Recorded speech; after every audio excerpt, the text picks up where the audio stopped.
नमस्कार, आप देख रहे हैं आज तक। आपके साथ मैं हूं सईद अंसारी। स्वागत है आपका शंखनाद में। पॉलिटिक्स क्या है पार्टनर? यह सवाल इसलिए क्योंकि पंजाब में मुख्यमंत्री कैप्टन अमरिंदर सिंह और नवजोत सिंह सिद्धू के बीच चल रहा विवाद खत्म होने की तरफ। जानकारी के अनुसार नवजोत सिंह सिद्धू ने प्रियंका गांधी से मिलने के बाद प्रियंका गांधी की बात मान ली। जानकारी के अनुसार सिद्धू को कांग्रेस में महत्वपूर्ण जिम्मेदारी मिल सकती है और 48 घंटे के भीतर इसका ऐलान भी कांग्रेस की तरफ से कर दिया जाएगा।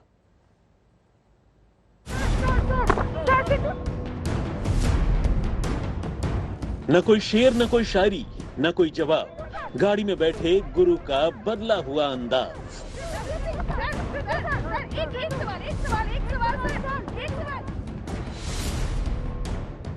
सियासी मैदान पर सिद्धू को ऐसा खामोश शायद ही पहले कभी देखा हो। हर हालात पर शेर, हर सवाल का हाजिर जवाब। लेकिन प्रियंका गांधी से मुलाकात के बाद सिद्धू बड़ी खामोशी के साथ निकल गए। बस मीटिंग से बाहर आई एक तस्वीर बहुत कुछ कह गई। पिछले कई दिनों से भड़के नजर आ रहे गुरु के चेहरे पर एक मुस्कान थी। क्या ये मुस्कान पंजाब में कांग्रेस का समाधान है? क्योंकि खुद सिद्धू ने इस तस्वीर को सोशल मीडिया में शेयर किया। लेकिन लंबी चली इस मुलाकात में सिद्धू के लिए क्या फॉर्मूला तैयार हुआ, ये अब तक साफ नहीं हुआ है, जिसे लेकर माथापच्ची का दौर जारी है। सिद्धू से मिलने के बाद प्रियंका गांधी ने राहुल गांधी से मुलाकात की। फिर प्रियंका सोनिया गांधी से मिलने पहुंची। फिर प्रियंका, सोनिया और राहुल ने एक साथ बैठक की। तो लगातार जितना लंबा मामला खिंच रहा है उतनी किरकिरी पार्टी की भी हो रही है और एक के बाद एक तारीख पर तारीख, सर्जरी पर सर्जरी होती चली जा रही है। कमेटी ने अपनी रिपोर्ट दे दी थी, पर अब खबर ये आ रही है कि कमेटी फिर से मिलेगी और एक और फाइनल रिपोर्ट तैयार हो रही है, ऐसा बताया जा रहा है। जो 2 दिन में बड़ा एक फैसला होने वाला है, उसका अनाउंसमेंट होने वाला है, उसके मद्देनजर ये कमेटी बैठक करेगी। अब खबरें हैं कि पंजाब कांग्रेस को लेकर 1-2 दिन में बड़ा फैसला हो सकता है। पंजाब में कांग्रेस नेताओं को उम्मीद है कि सब कुछ ठीक होने वाला है। वहीं बीजेपी लगातार कांग्रेस को घेरने की कोशिश कर रही है। सिद्धू बड़ा स्पष्ट कह रहा है कि किस प्रकार वहां पर माइनिंग में घोटाला हो रहा है, किस प्रकार वहां पर केबल में घोटाला हो रहा है, किस प्रकार वहां पर ट्रांसपोर्ट में घोटाला हो रहा है, किस प्रकार वहां पर ये जो शराब के ठेकों में घोटाला हो रहा है। तो ये लगातार मामले सामने आ रहे हैं, परंतु ये सारी लड़ाई असल में कांग्रेस के 10 जनपद की है, जहां पर परिवार की लड़ाई है। परिवार में सोनिया गांधी कुछ कहती हैं, राहुल गांधी, प्रियंका वाड्रा कुछ और मन है, उसके चलते पंजाब को नुकसान हो रहा है। देखिए, जितने एडवाइस नोट आए हैं, सब लोगों की सुझावनें आई हैं। हाईकमान कैप्टन अमरिंदर सिंह के साथ बैठ करके वो चर्चा कर लेंगे और मुझे लगता है कि थोड़े दिन के बाद ये सारा मामला सुलझ जाएगा और सब लोग एक मंच पर आ करके हम काम करेंगे। हाईकमान की अनाउंसमेंट के बाद किसी भी व्यक्ति में, चाहे छोटा है चाहे बड़ा, किसी की जरूरत नहीं होगी कि उस फैसले के खिलाफ जा सके, चाहे नवजोत सिंह सिद्धू हो चाहे कोई और हो। पंजाब को लेकर चल रहे सियासी ड्रामे को लेकर केंद्रीय मंत्री हरदीप सिंह ने तंज किया। दफ्तर से आ रही खबरों को लेकर कांग्रेस को मनोरंजन कर वसूलना चाहिए। कैप्टन पंजाब लौट गए, गांधी परिवार ने मुलाकात नहीं की। फिर सिद्धू ने ऐलान किया कि वो मुलाकात करने जा रहे हैं। राहुल गांधी ने इनकार कर दिया। प्रियंका जी से उनकी लंबी मुलाकात हुई। बाकी सब चंगा सी। कांग्रेस का सर्कस जारी है। उधर इस मुलाकात के बाद सिद्धू के भी तेवर बदले नजर आए। अमरिंदर सिंह पर निशाना साध रहे सिद्धू अब विरोधियों पर हमलावर हो गए। अकाली दल नेता सुखबीर बादल ने कहा कि नवजोत सिंह सिद्धू एक मिसगाइडेड मिसाइल हैं, जो किसी के नियंत्रण में नहीं है, खुद सहित किसी भी दिशा में हिट कर सकते हैं। आज पंजाब को अभिनय करने वाले की नहीं, बल्कि राज्य के विकास के बारे में सोचने वाले की जरूरत है। अब सिद्धू भी कहां चुप रहने वाले थे। मुलाकात की तस्वीर के तुरंत बाद ही ट्वीट करके सुखबीर बादल को अपने अंदाज में जवाब दे डाला। आपके भ्रष्ट व्यवसायों को तबाह करने के लिए गाइडेड और लक्ष्य केंद्रित हूं। जब तक पंजाब के खंडहरों पर बने आपके सुख विलास को पंजाब के गरीबों की सेवा के लिए एक पब्लिक स्कूल और सार्वजनिक अस्पताल में नहीं बदला जाता, मैं नहीं झुकूंगा।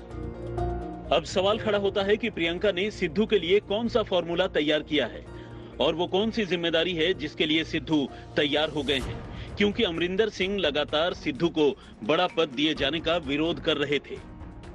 दिल्ली से मौसमी सिंह के साथ सत्येंद्र चौहान, चंडीगढ़, आज तक।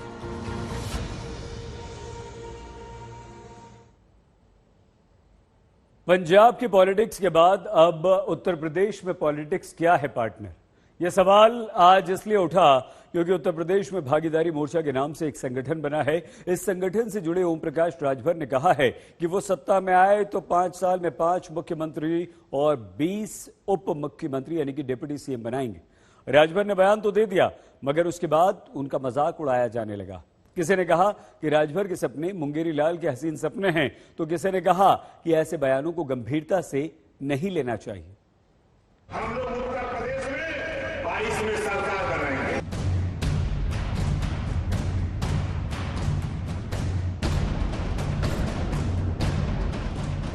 पांच साल में 5 सीएम और 20 डिप्टी सीएम देंगे।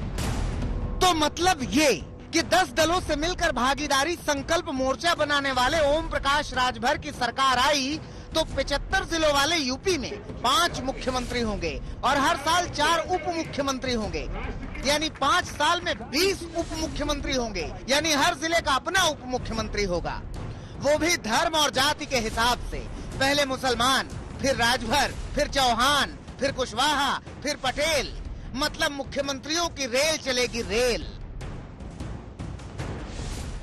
जब 22 में सरकार बनेगी तो चुनाव में 5 साल में 5 मुख्यमंत्री, एक मुसलमान 1 साल राजभर, 1 साल चौहान, 1 साल कुशवाहा, 1 साल पटेल। हम 5 साल में 5 मुख्यमंत्री और 1 साल में 4 डिप्टी सीएम, 5 साल में 5 सीएम और 20 डिप्टी सीएम देंगे। राजभर को पूरा भरोसा है कि यूपी के विधानसभा चुनाव में उनका टेम्पो हाई है। बीजेपी वाले, कांग्रेस वाले, बीएसपी वाले, एसपी वाले सब ताकते रह जाएंगे और राजभर सरकार बनाएंगे। लेकिन राजभर के बयान को बीजेपी हल्के में ले रही है। केशव तो कह रहे हैं कि इतनी हल्की बात पर क्या ही रिएक्शन दे। देखिए, मैं इसको बहुत गंभीरता से नहीं लेता। मैं मानता हूं कि हम आपको कह दें कि हम आपको अमेरिका के राष्ट्रपति बना देंगे तो आप मान जाएंगे क्या? ऐसा संभव नहीं होता है। राजनीति में जनता बहुत समझदार है और भारतीय जनता पार्टी के प्रति जो भरोसा था वो भरोसा लगातार मजबूत हुआ है। इसलिए हम 2022 में भी 300 से अधिक सीटें जीतेंगे। कोई मोर्चा, कोई पार्टी भाजपा के खिलाफ चुनाव तो लड़ सकती है, लेकिन भाजपा के खिलाफ अभी उनको जन समर्थन मिलता हुआ कहीं दिखाई नहीं देता। उत्तर प्रदेश के ही दूसरे डिप्टी सीएम दिनेश शर्मा ने तो चुटीले अंदाज में राजभर पर तंज कसा कि जो ज्यादा जोगी होते मठ बिगाड़ देते हैं। हमारे पास तो एक ही योगी हैं और वो सबको सुधार करके उन्होंने दिखा दिया है कि विकास क्या होता है। अब किसी घर में बहुत सारे बावर्ची रख दीजिए और मिलकर सब्जी बनाने लगे तो सब्जी का बंटाधार निश्चित है। लेकिन अब हर व्यक्ति किस प्रकार से सपने देखता है, मुंगेरी लाल के हसीन सपने देखता है। जिस रोज से खबर आई थी कि ओवैसी की पार्टी यूपी में विधानसभा चुनाव लड़ेगी, उसी दिन से यूपी की राजनीति में चुनावी रंग गहरा होने लगा था। ये और बात है कि राजभर और ओवैसी के बीच अभी सीटों के बंटवारे को लेकर पुख्ता समझौता नहीं हुआ है, लेकिन ऐसी अटकलें हैं कि ओवैसी 100 सीटों पर चुनाव लड़ सकते हैं। बहरहाल सीटों पर जो भी समझौता हो, राजभर के प्लान को बीजेपी मुंगेरी लाल के सपने बता रही है। देखिए, राजनीति में सपने देखने का सबको अधिकार है, लेकिन ओम प्रकाश राजभर जी की तरह मुंगेरी लाल के सपने नहीं देखना चाहिए कि जिस तरह से वो कह रहे हैं छोटे छोटे दल मिलाकर। छोटे छोटे दल में असदुद्दीन ओवैसी का भी दल है और उसके साथ सरकार जब वो बनाएंगे तो उनका कहना है 4 मुख्यमंत्री हम बनाएंगे 5 साल में और 20 उप मुख्यमंत्री बनाएंगे हम 5 साल में। तो मतलब कभी असदुद्दीन ओवैसी को बनाएंगे मुख्यमंत्री, कभी वो खुद बनेंगे मुख्यमंत्री, कभी और उनके सहयोगियों को बनाएंगे उप मुख्यमंत्री। तो ये छोटे छोटे दल मिला के जो दलदल उन्होंने बनाया है, तो उत्तर प्रदेश की जनता इस दलदल में फंसने वाली नहीं है। और मैं उनको सलाह दूंगा कि सपने देखिए, लेकिन मुंगेरी लाल के सपने मत देखिए। राजभर का बयान अपनी जगह है, लेकिन इस बात से इनकार नहीं किया जा सकता कि यूपी में छोटे दलों की अहम भूमिका होने वाली है। शायद यही वजह है कि बीजेपी हो या समाजवादी पार्टी, दोनों कोशिश में है कि ज्यादा से ज्यादा छोटे दलों को साथ में जोड़ा जाए। देखिए, जो हमारे गठबंधन के साथी के रूप में हैं वो हमारे साथ हैं और उनके बल पर हमने चुनाव जीता है। और कोई ऐसी पार्टी होगी जिसका जनाधार होगा और भाजपा के साथ जुड़ना चाहेगा तो संगठन उस पर विचार करेगा, पार्टी विचार करेगी कि उनको जोड़ लिया जाए कि न जोड़ लिया जाए। लेकिन अभी हमारी जो मतलब पार्टी है जिनके साथ हमारा गठबंधन है, उसके बल पर ही हम 300 से ज्यादा सीटें जीत रहे हैं। इन्हीं छोटे दलों के सहारे सरकार बनाने का सपना राजभर भी देख रहे हैं। ओम प्रकाश राजभर इस बार बीजेपी के खिलाफ नया फ्रंट खोलने की कसरत में जुटे हैं। उनके मोर्चे में शामिल होने के लिए मायावती, अखिलेश यादव और सोनिया गांधी को भी खुला न्योता है। शर्त बस इतनी है कि समझौते की सारी शर्तें वो खुद तय करेंगे। लखनऊ से कुमार अभिषेक और वाराणसी से रोशन जायसवाल के साथ आज तक ब्यूरो। उत्तर प्रदेश में राजनीतिक रण की तस्वीरें तो आपने देख ली हैं। अब हम आपको हरियाणा के फरीदाबाद में हुए रण की तस्वीरें दिखाते हैं। यहां पर एक बस्ती खाली करवाने पहुंची पुलिस के सामने महापंचायत होनी थी, मगर महापंचायत से पहले यहां पर फसाद हो गया। जमकर लाठियां बरसाई गई, पत्थर चलाए गए। देखिए।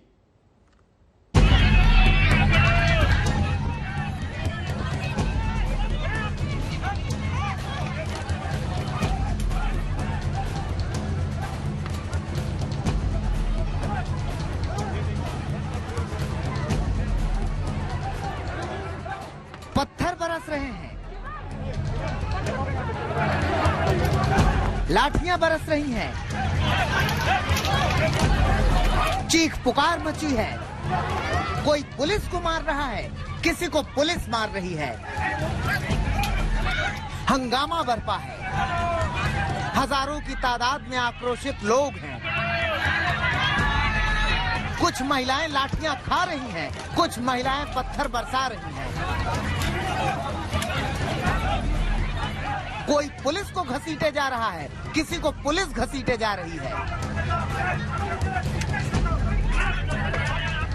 फरीदाबाद में खोरी बस्ती जंग का मैदान बनी हुई है। दरअसल 6 हफ्ते के भीतर खोरी बस्ती में अतिक्रमण को हटाने के लिए सुप्रीम कोर्ट ने आदेश दिया था। इसी आदेश के विरोध में यहां पर किसानों की महापंचायत होनी थी। किसान नेता गुरनाम सिंह चडूनी को भी यहां पहुंचना था, लेकिन पुलिस ने उन्हें रास्ते में ही रोक लिया। लाठीचार्ज करना गलत है और इन लोगों को जो है इनके विस्थापन का करना चाहिए, क्योंकि जो लोग धरती पे पैदा हुए वो धरती पे रहेंगे।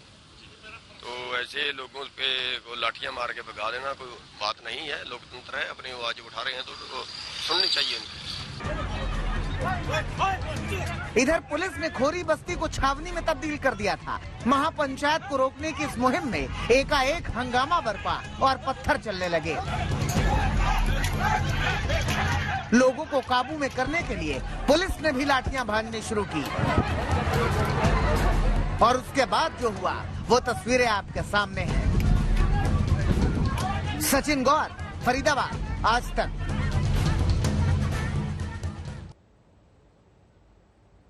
फरीदाबाद में हंगामे और बवाल की तस्वीरें देखने के बाद आइए अब हम आपको दिल्ली के गाजीपुर बॉर्डर पर हुए हंगामे की तस्वीरें दिखाते हैं।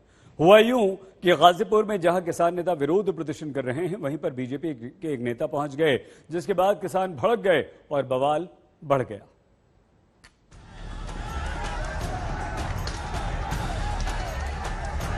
दे रहे उनको, मतलब मंच पर कब्जा करके स्वागत करेंगे।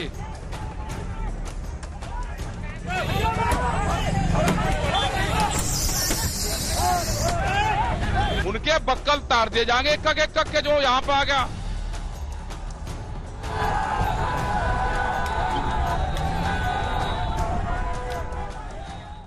गाजीपुर बॉर्डर की सियासत में बढ़ रही गर्मी की ये तस्वीर है, जहां प्रदर्शनकारियों की भीड़ कार को चकनाचूर करने पर आमादा है।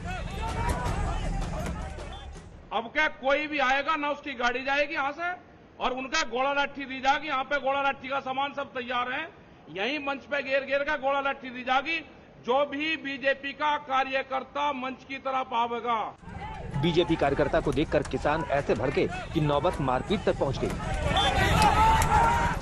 काले झंडे लहराने लगे, नारेबाजी तेज हो गई, धक्का मुक्की और तोड़फोड़ तक मामला पहुंच गया। 7 महीने से सियासत का अखाड़ा बना गाजीपुर बॉर्डर एक बार फिर देखते ही देखते कुरुक्षेत्र में तब्दील हो गया। सुबह 10 बजे के करीब बीजेपी के कुछ कार्यकर्ता बीजेपी नेता अमित वाल्मीकि के स्वागत में आंदोलन स्थल के पास मौजूद थे। ढोल नगाड़े बजाकर उनका स्वागत किया जा रहा था। इसी दौरान किसानों ने आपत्ति जताई और काले झंडे दिखाना शुरू कर दिया। देखते ही देखते दोनों गुटों के बीच मारपीट शुरू हो गई। अब दोनों ही पक्ष एक दूसरे पर आरोप प्रत्यारोप लगा रहे हैं। हम लोग बहुत शालीनता से खड़े हुए थे। इतने में वहाँ राकेश टिकैत जी के जो गुंडे हैं वो सभी आए, तलवार भाला और जितने भी उस तरह का सामान हो सकता है जिससे वो आक्रमण कर सकते हैं। हमारी कितनी बहनें चोटिल हो गई जो अभी हमने फोन किया वो आने की कंडीशन में नहीं है। एक स्वागत के बहाने से वहाँ पर हुड़दंग किया गया, किसानों के साथ बदतमीजी की गई और खुद ही एक षड्यंत्र के तहत अपनी कारों के शीशे तोड़कर ये जो इतना बड़ा मामला करने का प्रयास किया गया है, तो ये षड्यंत्र भी सरकार का जो है कामयाब होने वाला नहीं है। मामला इतना बढ़ गया कि पुलिस को बीच बचाव करना पड़ा और किसी तरह से बीजेपी नेताओं को वहां से बाहर निकाला गया। वहीं किसानों का कहना है कि पुलिस की मदद से बीजेपी नेता किसानों के मंच तक पहुंचे और माहौल खराब करने की कोशिश की। वहीं किसान नेता राकेश टिकैत ने धमकी भरे अंदाज में कहा है कि ऐसा करने वालों को बख्शा नहीं जाएगा। अगर आना है तो बीजेपी छोड़कर आ जाओ, मंच पे स्वागत करेंगे उनका। लेकिन ये दिखाना कि हमने गाजीपुर का जो मंच है उस पर अपने झंडे लगा के कब्जा कर कर वहां स्वागत करा, उनके बक्कल तार दिए जाएंगे एक एक के जो यहाँ पे आ गया। पूरे प्रदेश में कहीं नहीं जा सकते वे, याद रख लेना। झंडे लगा के मंच पे कब्जा करेंगे वे, झंडे लगा के उनका इलाज करेंगे। शाहरुख खान की दे रहे उनको, मतलब मंच पे कब्जा करके स्वागत करेंगे। इसको रोड को ब्लॉक करें ऊपर से, वे फिर वहां को आएंगे ना सारे के सारे। पुलिस फोर्स की मजबूती में हुआ, पुलिस के लोग वहां पर थे, मंच पे कब्जा करना चाहते थे, झंडे लगा कर स्वागत करना चाहते थे, ये दिखाना चाहते थे कि गाजीपुर बॉर्डर पे हमने मंच पे कब्जा करके अपने लोगों का स्वागत करा।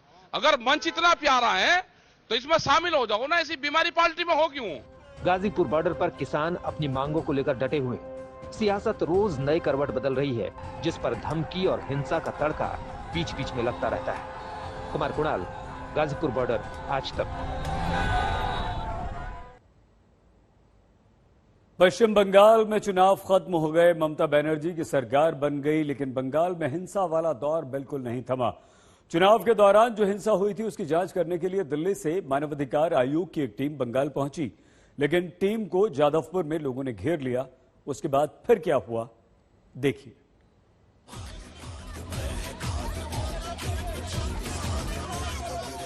जैसा चुनाव के दौरान था वैसा ही हल्ला। आप देख सकते हैं ये इन लोगों का हाल है, वैसा ही हंगामा और वैसी ही मारपीट।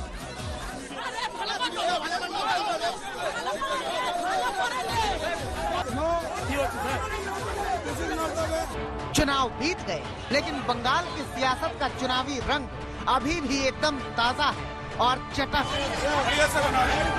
ये इन लोगों का हाल है और ये यहाँ की पुलिस का हाल है। सैकड़ों की ये भीड़ दीदी की समर्थक है और इनसे घिरे ये चंद लोग दिल्ली से पहुंची राष्ट्रीय मानवाधिकार आयोग की टीम है। चुनाव के बाद हिंसा के आरोपों की जांच करने पहुंची ये टीम खुद ही भीड़ के हत्थे चढ़ गई।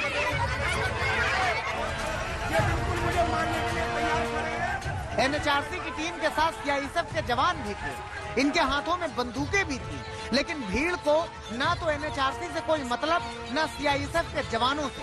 टीम के रास्ते घेर लिए गए, इनके काम में भरपूर अड़ंगा डाला गया और इन्हें इलाके से बाहर भगाने की कोशिशें की गई। ये सब हुआ राजधानी कोलकाता से सटे जादवपुर में। आप देख सकते हैं ये इन लोगों का हाल है और ये यहाँ की पुलिस का हाल है। पुलिस यहाँ पर थी, लेकिन जिस वक्त इन गुंडों ने मेरे साथ के इस तरीके का व्यवहार शुरू करा तब पुलिस यहाँ से गायब हो गई। पुलिस ने इनको मौका दिया टीम की अगुवाई कर रहे एनएचआरसी सदस्य आतिफ रशीद ममता समर्थकों की भीड़ के इस रवैये पर कई बार बिफर पड़े। उन्होंने बार बार भीड़ के बीच से अपना रास्ता बनाने की कोशिश की, लेकिन लोग कुछ सुनने के लिए तैयार ही नहीं थे। आप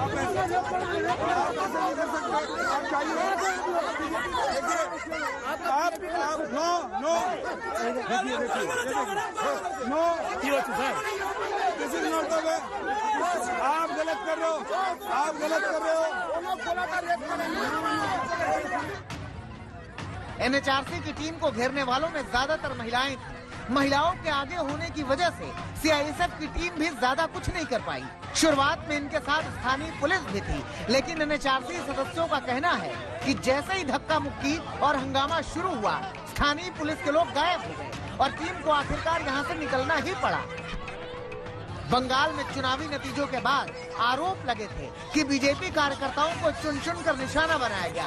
आरोपों की जांच के लिए कलकत्ता हाई कोर्ट ने मानवाधिकार आयोग के सदस्यों समेत एक कमेटी का गठन किया था। समिति के सदस्य पिछले 3-4 दिनों से प्रभावित इलाकों का दौरा कर लोगों से मुलाकात कर रहे हैं, लेकिन जादवपुर में हिंसा के आरोपों की जांच कर रही टीम ही हिंसा का शिकार हो गई। बीजेपी इसे ममता सरकार का असली चेहरा करार दे रही है, तो टीएमसी हिंसा के आरोपों पर ही नकार रही है। पुलिस और गुंडा, तृणमूल का गुंडा एक साथ काम कर रहा है, उसका पता उसको चल गया और उस एरिया में एनएचआरसी को विटनेस देने के नाते 40 घर का खत्म कर दिया। और बंगाल को जनता अगर मरना है, बेइज्जत करना है तो नेशनल ह्यूमन कमीशन को नहीं करता है, वो करना है तो मारते हैं तो असली के मरते हैं। ये सब झूठा इल्जाम है। बहरहाल इस हंगामे और बवाल के बीच एनएचआरसी की टीम ने हिंसा प्रभावित कई इलाकों में जाकर अपनी रिपोर्ट तैयार की है और ये रिपोर्ट आज कलकत्ता हाई कोर्ट को सौंप दी जाएगी। कोलकाता से सूर्याग्नि रॉय के साथ आज तक ब्यूरो। अभी बहुत ज्यादा दिन नहीं हुए हैं जब हमारे देश के बहुत सारे हिस्सों से बाढ़ और बारिश की खबरें आ रही थी, हम आपको दिखा रहे थे। लेकिन पिछले 10 दिनों से उत्तर भारत में जबरदस्त गर्मी पड़ रही है। गर्मी और उमस ने लोगों का हाल बेहाल कर दिया है। दिल्ली के लिए चला मानसून जैसे राह भटक गया है, दिल्ली का रास्ता भूल गया है। दिल्ली, राजस्थान, हरियाणा, पंजाब और जम्मू में लोग भीषण गर्मी का सामना कर रहे हैं। गर्मी अपना सबसे खतरनाक रूप दिखा रही है।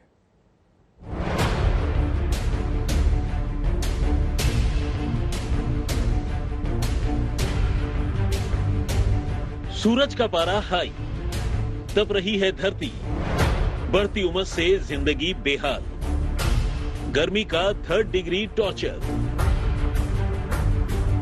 जून के आखिरी हफ्ते में सूरज की किरणों ने कहर बरपा रखा है। धरती जैसे गर्म तवा बन गई है। तपती सड़कों पर नंगा पांव पड़ जाए तो फफोले पड़ जाने का खतरा महसूस होने लग रहा है। एक तो सूरज का ताप और उस पर भयानक उमस। हर दिल से शायद यही आवाज निकलेगी, उफ, इतनी भीषण गर्मी। सड़कें अंगारा बनी हुई हैं, लोगों का पसीना छूट रहा है।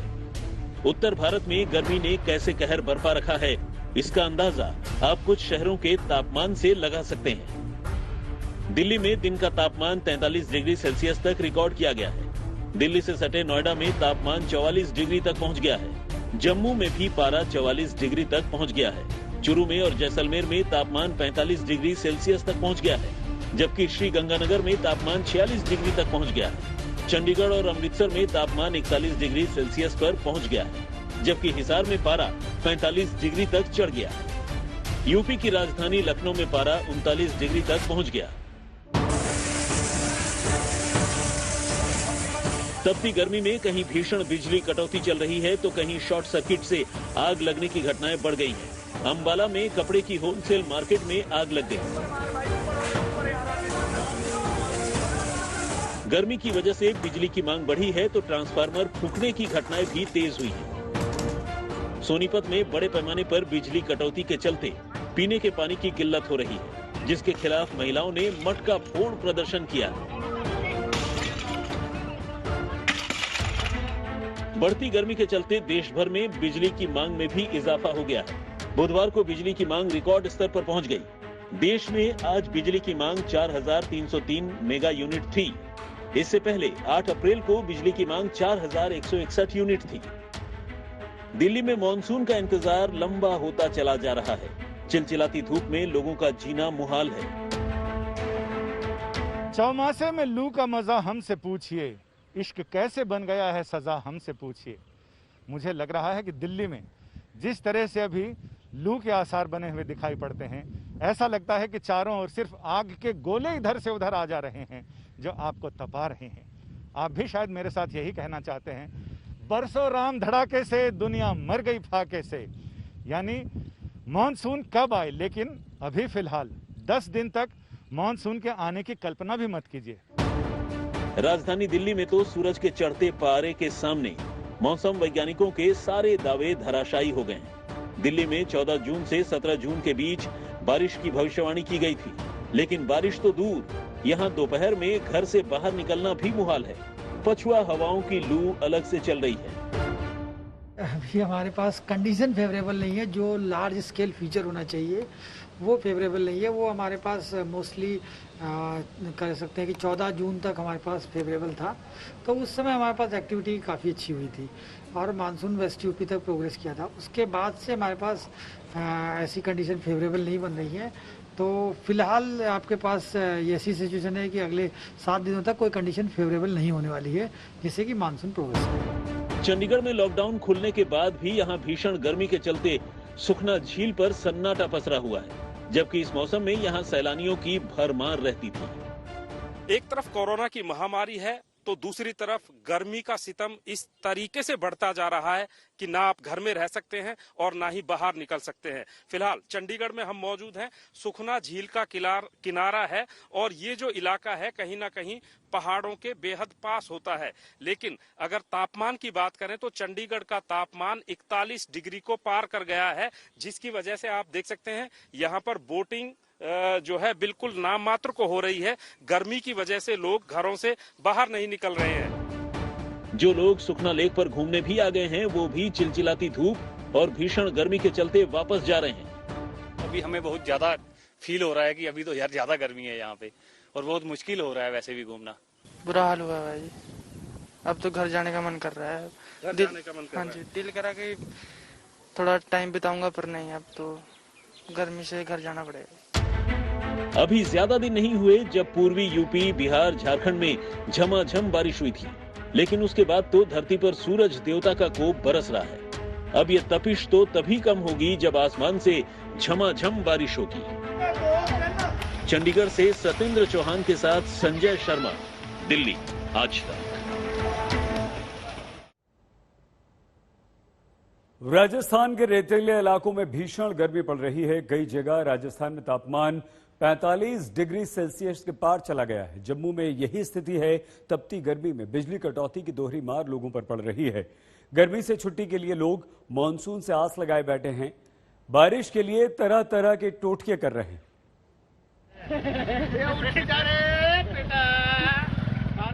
अर्थी सजी है, लोग मातम भी कर रहे हैं और ये देखिए अर्थी भी निकल गई, वो भी पूरे गाजे बाजे के साथ।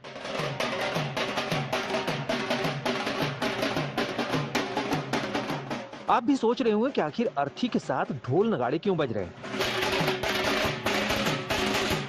सच तो ये है कि आदमी जिंदा है। दरअसल मध्य प्रदेश के धार में भीषण गर्मी से निजात दिलाने और बारिश के लिए लोग अर्थी वाला टोटका कर रहे हैं। जिंदे आदमी का मुर्दा निकाल रहा है, पानी नहीं गिर रहा है। हम जरा सब दूर पानी गिर गया है। हमारे पास है तो सरदारपुर के अंदर, राजगढ़ के अंदर पानी नहीं गिरा है, सरदारपुर क्षेत्र में, इसलिए तो ये टोकता निकाल रहे हैं।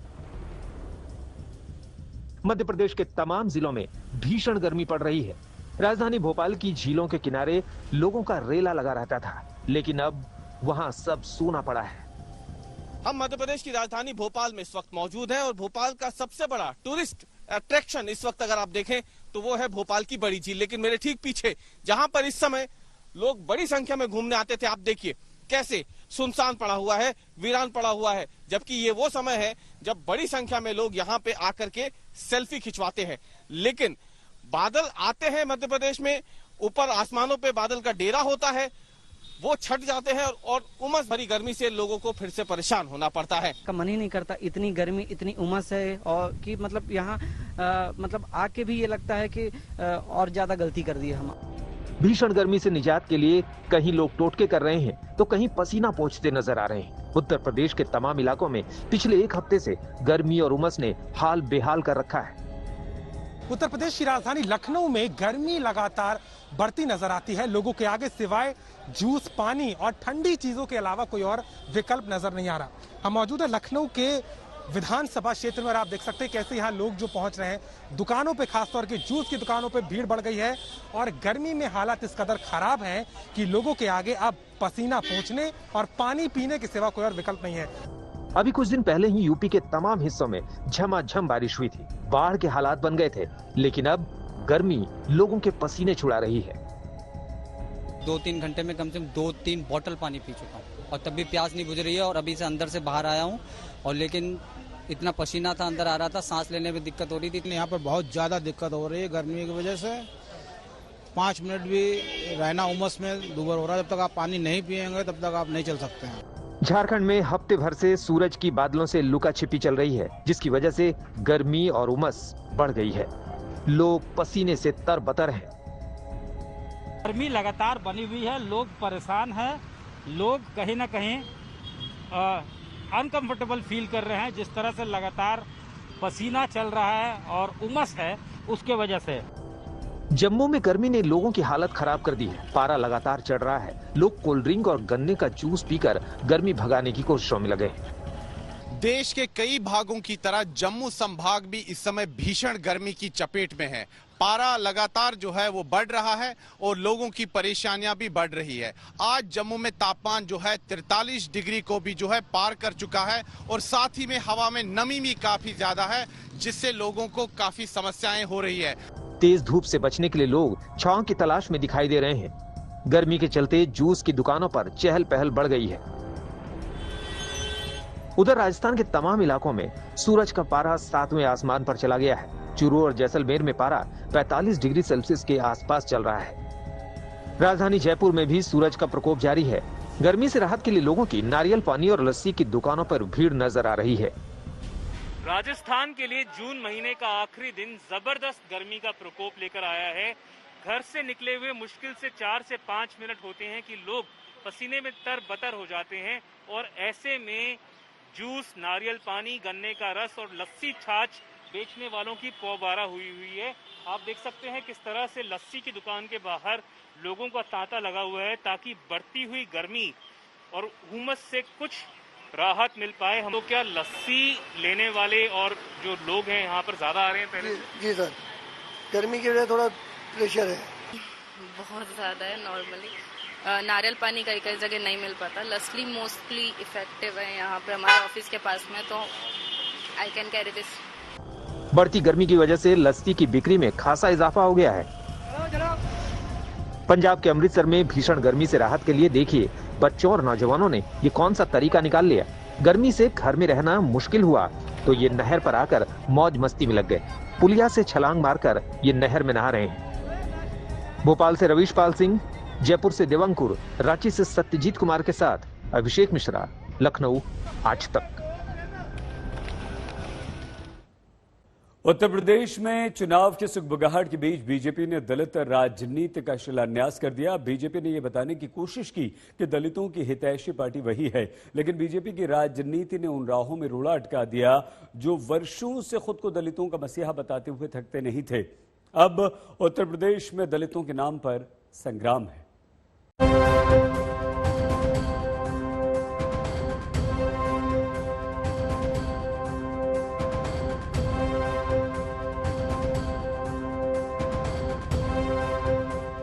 लोकतंत्र के सबसे बड़े उपासक भारत रत्न बाबा साहेब भीमराव अंबेडकर के स्मारक का शिलान्यास यूं तो महामहिम राष्ट्रपति ने किया, लेकिन इस शिलान्यास के साथ ही चुनावी उत्तर प्रदेश में दलितों पर होने वाली चुनावी राजनीति का भी शिलान्यास हो गया। बीजेपी ने चुनावी बयार में बह रहे उत्तर प्रदेश के आकाश में दलितों के नाम तमन्नाओं से भरा ये तीर फेंका है। सबसे पहले ये जान लीजिए कि अंबेडकर पार्क कहाँ बनेगा, कैसे बनेगा। लखनऊ में ऐशबाग ईदगाह के सामने अंबेडकर पार्क बनेगा। पार्क में अंबेडकर की 25 फीट ऊंची प्रतिमा लगाई जाएगी। 5493.52 वर्ग मीटर में पार्क और सांस्कृतिक केंद्र बनेगा। बीजेपी का ये दलित दांव हमेशा से दलितों की राजनीति करने वाली मायावती को चुभ गया। मायावती ने ट्वीट किया, बाबा साहेब डॉक्टर भीमराव अंबेडकर व उनके करोड़ों शोषित पीड़ित अनुयायियों का सत्ता के लगभग पूरे समय उपेक्षा व उत्पीड़न करते रहने के बाद अब विधानसभा चुनाव के नजदीक यूपी भाजपा सरकार द्वारा बाबा साहब के नाम पर सांस्कृतिक केंद्र का शिलान्यास करना, यह सब नाटकबाजी नहीं तो और क्या है। मायावती की खुली नाराजगी सामने आई तो बीजेपी की ओर से मायावती को संदेश भिजवाया गया कि आपको तो खुश होना चाहिए। अगर आज लखनऊ की राजधानी में मुख्यमंत्री योगी आदित्यनाथ जी के प्रयास से डॉक्टर आम्बेडकर सांस्कृतिक केंद्र व स्मारक का उद्घाटन किया गया है तो उन्हें तो खुशी व्यक्त करनी चाहिए। बीजेपी ने मायावती के तीर से ही उनकी राजनीति का शिकार करने की योजना बनाई है, लेकिन लड़ाई अकेले बहुजन समाज पार्टी से नहीं है। कांग्रेस और समाजवादी पार्टी की ओर से भी बीजेपी के लिए तल्ख तेवर ही दिखे। विपक्ष का आरोप सही है कि 4.5 साल हो गए हैं और आप आज आधारशिला रख रहे हैं उस व्यक्ति की जो हमारे संविधान के निर्माता थे। डॉक्टर अंबेडकर जिस संविधान को लेके आए थे उसमें सबको राइट टू लाइफ भी दिया गया था, जीवन का अधिकार। क्या योगी आदित्यनाथ उस अधिकार को सुरक्षित कर पाए हैं? अंबेडकर के नाम पर बीजेपी की इस चाल से भले ही विपक्षी चेहरों की हवाइयां उड़ी हों, लेकिन सच्चाई ये है कि अपने अपने वोट बैंक के चक्कर में स्मारकों की राजनीति कोई नई बात नहीं है। अपने ही शासनकाल में मायावती ने हाथियों की कतारें लगा दी थी। उन्होंने अंबेडकर के साथ साथ अपना भी पुतला बनवा दिया था। उत्तर प्रदेश में मूर्तियों की राजनीति कुछ नई नहीं है। आप जो मूर्ति इस वक्त आज तक के कैमरे पर देख पा रहे हैं वो मायावती की है, जो फॉर्मर यूपी सीएम थी। 2007 से 2012 तक यूपी सीएम थी और ये मूर्ति तब बनवाई गई थी। ऐसी कई मूर्तियां मायावती के काल में बनवाई गई, जो कुछ खुद मायावती की थी तो कुछ BR अम्बेडकर की थी। तो इस तरह की जो राजनीति उत्तर प्रदेश में रही है वो पहले से रही है। और अब जब भाजपा आज एक तरह से इनॉग्रेशन कर रही है अम्बेडकर की मूर्ति का, जो कि प्रेसिडेंट कोविंद खुद आए हैं यहाँ पर करने, उसको लेकर भी राजनीति शुरू हो गई है। विपक्ष का कहना है कि भाजपा ये दलित आउटरीच के लिए कर रही है, पर राजनीति की अगर आप बात करेंगे तो बसपा हो या सपा हो, जो भी पार्टी हो, इस तरह की मूर्तियां हमेशा से लखनऊ और उत्तर प्रदेश में बनती रही हैं। इसी तरह अपने ही वोट बैंक को साधने के लिए अखिलेश यादव ने अपनी सत्ता में रहते हुए जनेश्वर मिश्रा पार्क बनवाया था। छोटे लोहिया के नाम से जाने जाने वाले जनेश्वर मिश्र समाजवादी पार्टी के संस्थापक थे और उनके रिश्ते मुलायम सिंह यादव से जैसे थे वो किसी से नहीं छुपे हैं। उसी की तर्ज पर अखिलेश यादव ने यहाँ पर लखनऊ में जनेश्वर मिश्र पार्क बनाया और जो सामने आप मूर्ति देख रहे हैं ये उन्हीं जनेश्वर मिश्र की मूर्ति यहाँ पर स्थापित की गई। इसकी हम चर्चा इसलिए कर रहे हैं क्योंकि उत्तर प्रदेश में एक तरह से फिर से मूर्तियों को लेकर राजनीति शुरू हो गई है। एक तरफ भाजपा ने अंबेडकर की मूर्ति का आज जो है आधारशिला रखी है, तो वहीं दूसरी तरफ समाजवादी पार्टी का आरोप है कि दलित वोटों को खींचने के लिए ऐसा किया गया, जबकि सपा का कहना है कि उनके कार्यकाल में अगर मूर्तियां लगाई गई थी तो उसके साथ साथ डेवलपमेंट भी किया गया था। जो जनेश्वर पार्क का पूरा देख पा रहे हैं यहाँ से, जो पूरा व्यू है, इसको जो है एशिया का सबसे बड़ा पार्क भी कहा जाता है।